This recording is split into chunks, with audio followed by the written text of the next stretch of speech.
Saudara Sekjen PD Perjuangan Hasto Kristianto dibebaskan dari rutan KPK setelah KPK menerima kepres terkait amnesti Hasto. Dan saat ini saudara, kami sudah terhubung dengan Sekjen PDI Perjuangan Hasto Kristianto. Selamat malam Pak Hasto. Selamat malam Mas Ibrahim, apa kabar? Alhamdulillah sudah bebas Pak Hasto. Jumat malam menjadi momen yang berharga bagi Anda. Pak Hasto, usai bebas, langsung nyusul ke arena kongres di Bali, PDIP, atau bagaimana agenda rencananya, Pak Hasto? Ini saya bersyukur dulu, dan rasa syukur itu bertemu dengan keluarga. Saya besok juga akan bertemu dengan, karena orang tua saya udah nggak ada, akan bertemu dengan Prof. Daldiono dulu.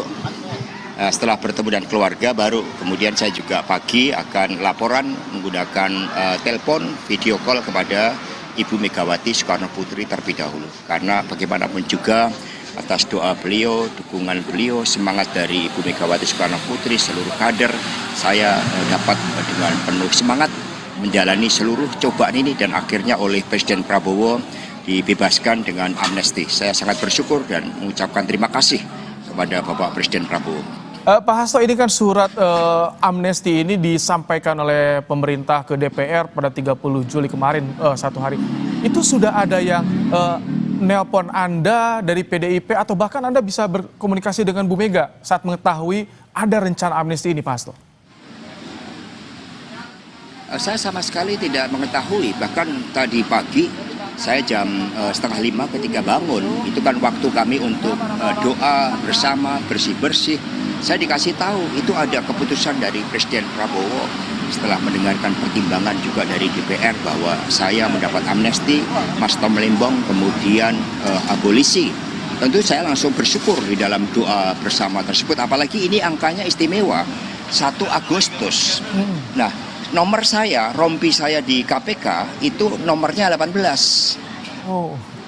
Dan saya bebas pada tanggal 1 Agustus 2025. Itu kalau dijumlah 99 itu, 18 juga. Sehingga kami tanggapi dan bersyukur, saya sama sekali tidak tahu terhadap adanya upaya amnesti tersebut.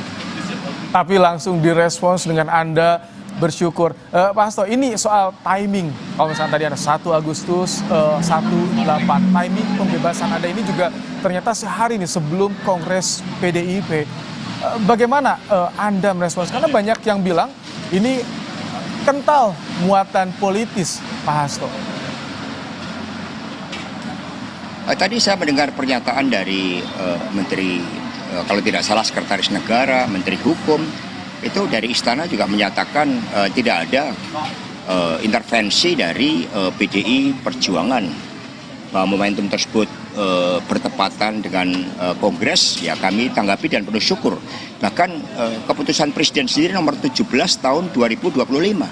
Jadi angka-angkanya kan bagi saya suatu hal yang sangat simbolik. Angka 1, 8, 17 itu semua menggambarkan juga ada skenario dari Tuhan yang Maha Kuasa, ada rencana dari Tuhan terhadap saya. Maka tadi saya mengatakan bahwa menggunakan momentum ini dengan sebaik-baiknya sebagai warga negara Republik Indonesia untuk lebih mencintai Republik, lebih berjuang bagi keadilan. Karena saya juga sudah memutuskan untuk mengambil S1 Hukum di Universitas Terbuka dan sudah diterima. Merasa tidak ada muatan politis, tapi Anda kaget tidak? Pemerintah Presiden Prabowo ini memberikan amnesti bagi seorang Hasto Kristianto. Ketika Anda tahu akan diberi amnesti, apa yang Anda pikirkan pada Prabowo ini, Pak Hasto?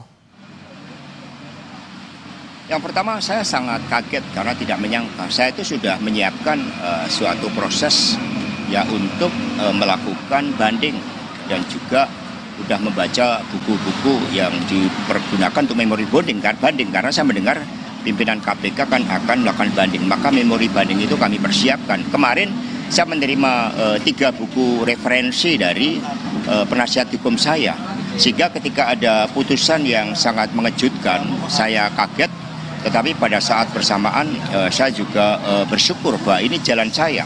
Yang penting adalah seluruh pemaknaan. Saya belajar dalam setiap proses yang saya jalani ketika pertama kali menggunakan rompi orange yang saat itu saya katakan ini sebagai simbol bagi saya di dalam memperjuangkan keadilan itu. Maka pledoi saya persiapkan dengan sungguh-sungguh. Saya baca begitu banyak referensi untuk menuliskan pledoi yang saya tulis dengan tulis tangan saya sendiri. Hampir habis 56-58 ballpoint untuk menuliskan pledoi dan duplik tersebut.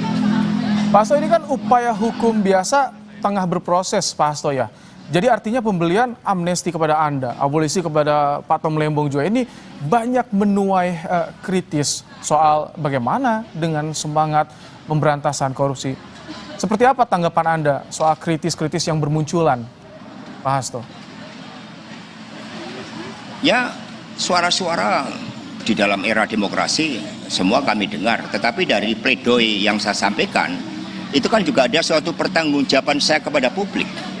Bagaimana begitu banyak rekayasa hukum, bagaimana begitu banyak intimidasi yang dilakukan, dan fakta-fakta yang disampaikan di dalam putusan pengadilan itu berdasarkan suatu bukti petunjuk, bukan dari keterangan saksi, dan itu sudah melalui suatu putusan pengadilan nomor 18 dan 28 tahun 2020 yang dalam amar putusannya tidak menyebutkan keterlibatan saya. Seluruh sumber dana tidak ada dari saya, mensreanya juga tidak ada. Alasan apa kemudian saya harus menalangi dana yang tidak berkaitan dengan saya tersebut? Sehingga ada 3 putusan pengadilan. Kalau fakta-fakta hukum itu akan dilihat secara detail, pledoi saya bisa diuji oleh publik tentang kebenaran yang kami perjuangkan di situ. Maka ketika muncul amnesti, ya amnesti itu adalah suatu langkah politik. Karena diambil sebagai kebijakan politik dari presiden yang memiliki hak prerogatif itu. Di Amerika juga sama. Walaupun tadi dikritisi ini bisa menyalahi soal semangat pemberantasan korupsi, Pak Hasto ya? Ya, kalau kita lihat pledoi dan duplik saya, itu kelihatan betul bahwa ada suatu proses hukum yang tidak benar. Bagaimana mungkin ada 13 setidaknya saksi dari internal KPK yang dipaksakan untuk menjadi saksi, padahal mereka tidak melihat, mengalami secara langsung, tidak mendengar secara langsung. Tetapi itu kan suatu proses yang menunjukkan kuatnya kepentingan-kepentingan politik yang mewarnai proses yang saya alami ini. Pak Hasto, Anda sempat tahu tidak ketika ada pertemuan antara Bu Mega, Pak Dasko dan juga Mbak Puan, dan itu diposting usai DPR mengumumkan soal pemberian amnesti dan juga abolisi, Pak Hasto. Ini kan yang dikait-kaitkan syarat transaksional nih, Pak Hasto. Sama sekali tidak tahu, bahkan di tahanan KPK itu kan TV hanya sampai jam 10 malam. Sumber informasi yang saya terima itu adalah dari TV, kemudian koran yang saya baca, kemudian majalah. Dan di luar itu dari hasil suatu imajinasi yang saya bangun dari berbagai informasi-informasi melalui pemberitaan di TV. Sehingga saya tidak tahu sama sekali terhadap pertemuan tersebut. Baik, tadi juga kita mendengarkan bagaimana Wamensesnek Pak Juri juga bilang, apapun kebijakan politik akan diambil oleh Presiden Prabowo demi persatuan, termasuk soal amnesti dan abolisi ini, Pak Hasto, demi persatuan, demi kesatuan, Pak Hasto. Ya, demi persatuan, demi keadilan, demi tegaknya penegakan hukum berdasarkan due process of law.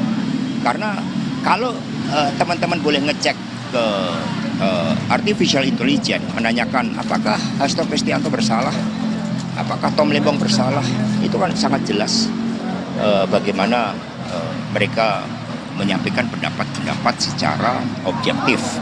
Karena itulah bagi mereka yang memberikan kritik terhadap persoalan ini, ya kami dengarkan kritik, tapi silahkan baca pledoi dan duplik yang saya buat sendiri, dan juga pledoi dari penasihat hukum. Itu sudah terbuka bagi publik, bisa dilihat fakta-fakta hukum yang ada di situ. Karena persidangan ini bersifat terbuka, tidak ada sumber dana yang berasal dari saya. Itu sangat jelas keterangan saksi di persidangan. Oke.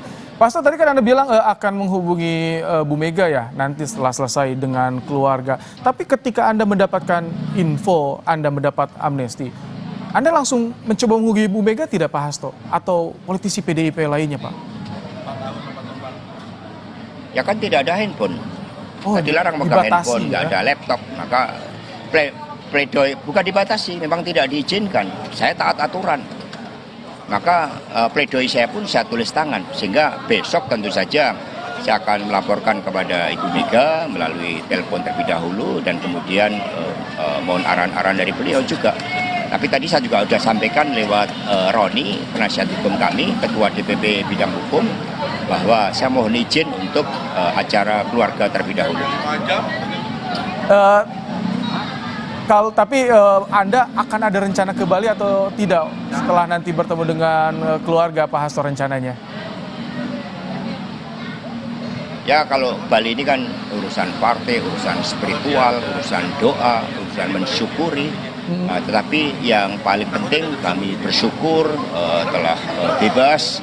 Maka hari ini saya langsung ke Taman Menteng ini, langsung makan sate Padang. Karena Padang ini bagi orang Jawa kan terang, ya kan, biar makin terang. Mengobati rasa rindu Pak Hasto ya. Tapi kalau dari teman-teman di PDIP, Pak Hasto atau siapa saja sih yang sudah mengucapkan selamat kepada Anda setelah resmi bebas Pak Hasto? Saya belum pegang handphone sama sekali. Sama sekali Jadi, ketika tadi. Kompas mendapat prioritas ini tadi. Oh spesial sekali dari Pak Hasto. Sama sekali. Tapi saya belum pegang. dari pukul 21 belum sempat berkomunikasi apapun dengan siapapun Pak Hasto, kan ada Mas Roni juga di sana. Belum, karena saya nggak bawa handphone. Saya tidak bawa handphone. Oh, jadi ini karena ditunggu-tunggu dari teman-teman PDIP di Bali juga ditanyakan. Saya terima kasih melalui media. Maka tadi saya konferensi pers kan, saya jelaskan, saya sampaikan terima kasih kepada Bu Mega, kepada seluruh kader, simpatisan, anggota. Ya, kita teman-teman di Bali juga bertanya bagaimana tanggapan mereka soal amnesti dari Pak Hasto. Artinya belum ada rencana ya Pak Hasto? Belum ada rencana Anda menyusul ke Bali. Ini karena kan Anda juga tentu ditunggu Pak Hasto oleh teman-teman di Bali Pak.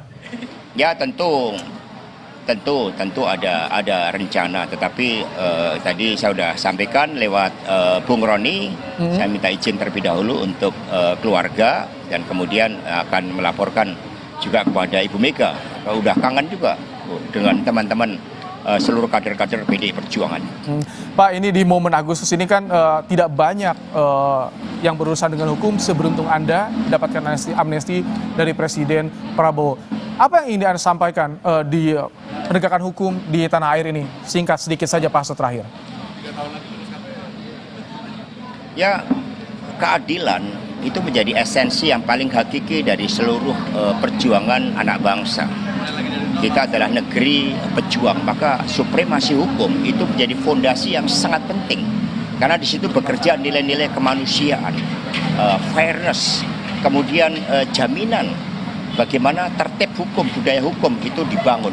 Tanpa adanya keadilan tidak ada masa depan. Kita bisa belajar dari negara Skandinavia, kemudian dari Singapura, dan dulu tahun 55 kita menjadi mercusuar keadilan. Maka sekarang ini menjadi pelajaran kita bagaimana hukum harus ditegakkan. Dan partai PDI Perjuangan punya komitmen, tugasnya sebagai sekjen itu juga betul-betul memperjuangkan keadilan. Maka sampai saya mengambil S1 hukum karena saya ingin juga menjadi bagian dari pejuang-pejuang keadilan yang juga bergerak di dalam mencegah berbagai tindakan-tindakan koruptif. Baik, jadi kan PDIP ini partai yang kita tahu berkomitmen soal pemberantasan korupsi. Dengan bebasnya Anda juga ini banyak yang mengkritisi soal pemberantasan korupsi. Artinya Pak Hasto sedikit soal ini menegaskan kembali soal komitmen pemberantasan korupsi karena Anda mendapatkan amnesti di kasus ini Pak Hasto. Ya, bagi yang meragukan, silakan membaca pledoi saya dan juga pledoi dari penasihat hukum. Di situ terungkap secara jelas bagaimana due process of law itu dilanggar. Bisa membaca pledoi yang Anda siapkan. Terima kasih Sekjen PDIP Hasto Kristianto telah meluangkan waktu untuk Kompas TV usai bebas dari rutan KPK. Terima kasih Pak Hasto. Sama. Terima kasih Pak Ibrahim. Baik, sama-sama Pak. Saudara, terdakwa kasus dugaan pemerasan